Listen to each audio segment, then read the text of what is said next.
கோவை சிங்காநல்லூர் அதிமுக வேட்பாளர் KR ஜெயராம் தீவிர வாக்கு சேகரிப்பில் ஈடுபட்ட போது சித்தாபுதூர் பகுதியில் பெண் ஒருவர் பாடல் பாடி அவரை வரவேற்றார்.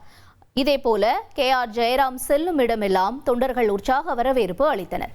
பின்னர் செய்தியாளர்களிடம் பேசிய KR ஜெயராம் கோவையில் மெட்ரோ திட்டம் நிறைவேற்றப்படும் என்று உறுதியளித்தார். மக்கள் தொகையை எடுத்துக்கொண்டால் சுமார் 25 லட்சத்துக்கும் மேற்பட்ட மக்கள் தொகையும் கோயம்புத்தூர் மாநகராட்சியில் இருக்கிறது.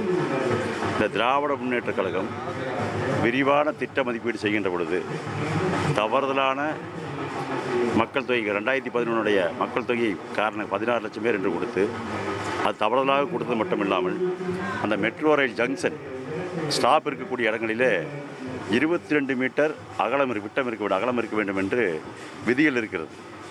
ஆனால் அவர்களெல்லாம் அதை சரி செய்யாமல் தவறாக கொடுத்து திட்ட மதிப்பீடு தயாராக கொடுத்து ஒரு மத்திய அரசிற்கும் அவப்பெயரை ஏற்படுத்த வேண்டும் எண்ணத்தோடு கோவை மட்டுமல்ல மதுரையிலும் அந்த மாதிரி செய்திருக்காங்க. 1,27,00,000 மனங்களை வென்ற தந்தி டிவி யூடியூப் சேனல். தவிர்க்க முடியாத தம்ப்நெயில்ஸ், கலக்கலான கான்டென்ட்ஸ். நீங்களும் இந்த குடும்பத்தில் இணைய இப்பவே சப்ஸ்கிரைப் பண்ணுங்க.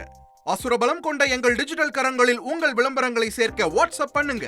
8939888378. Email advtthanditv@dttv.in.